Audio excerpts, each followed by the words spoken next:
ನಾನು ಆ ಥರ ಮಾತಾಡದಿದ್ದಿದ್ರೆ ನಾನು ಜಮೀರ್ ಸಾಹೇಬರು ಈಗ ಎಲೆಕ್ಷನ್ ಟೈಮಲ್ಲೇ ನೀವು ಎಲ್ಲ ಮಾಧ್ಯಮ ಸ್ನೇಹಿತರಿಗೆ ಗೊತ್ತೈತಿ ಎಲ್ಲ ಎಷ್ಟು ನಮೂನಿ ಷಡ್ಯಂತ್ರಗಳು ಆದವು.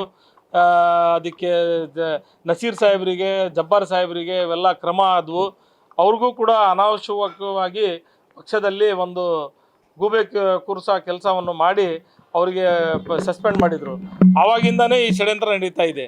ಈಗ ಇದು ಹೊಸ ಬೆಳವಣಿಗೆ ನನಗೆ ನೋಡಿ ಆಶ್ಚರ್ಯ ಆಗ್ತಾ ಇದೆ. ಜಮೀರ್ ಸಾಹೇಬರು ನನ್ನ ಜೊತೆಗೆ ಸಂಪರ್ಕದಲ್ಲಿ ಮಾತಾಡಿರೋದು ಅಂತೇಳಿ ತೋರಿಸಿದ್ರೆ ನಾನು ನೋಡಿ ಆಶ್ಚರ್ಯ ಆದೆ. ಆ ಥರ ಮಾತುಗಳು ಜಮೀರ್ ಸಾಹೇಬರು ಯಾವುದೇ ಕಾರಣಕ್ಕೂ ನನ್ನ ಜೊತೆಗೆ ಮಾತಾಡೋದು ಇಲ್ಲ. ಸಂಪುಟ ರಚನೆ ಆಗ್ತಾ ಇದೆ. ಈಗ ಈ ಟೈಮಲ್ಲಿ ಜಮೀರ್ ಸಾಹೇಬರಿಗೆ ಒಂದು ದೊಡ್ಡ ಮಟ್ಟದಲ್ಲಿ ಷಡ್ಯಂತ್ರ ನಡೆಸಬೇಕು ಅಂತೇಳಿ ಈ ಷಡ್ಯಂತ್ರ ನಡೆಸ್ತಾ ಇದೆ. ಎಲ್ರಿಗೂ ಗೊತ್ತಾಗ್ತಾ ಇದೆ, ಮಾಧ್ಯಮದವ್ರಿಗೂ ಗೊತ್ತಾಗ್ತಾ ಇದೆ ಇದು. ಆದರೂ ಕೂಡ ನಮ್ಮ ಸಮಾಜ ಎಲ್ಲ ನೋಡ್ತಾ ಇದೆ ಯಾವ ಥರ ಅವ್ರ ಮೇಲೆ ಷಡ್ಯಂತ್ರ ನಡೆಸ್ತಾ ಇದೆ ಅಂತೇಳಿ.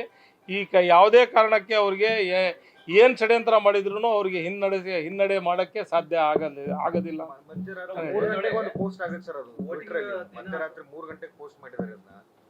ಇದು ಇವತ್ತು ಮಧ್ಯರಾತ್ರಿ 3 ಗಂಟೆಗೆ ಪೋಸ್ಟ್ ಮಾಡಿರೋ ಆಡಿಯೋ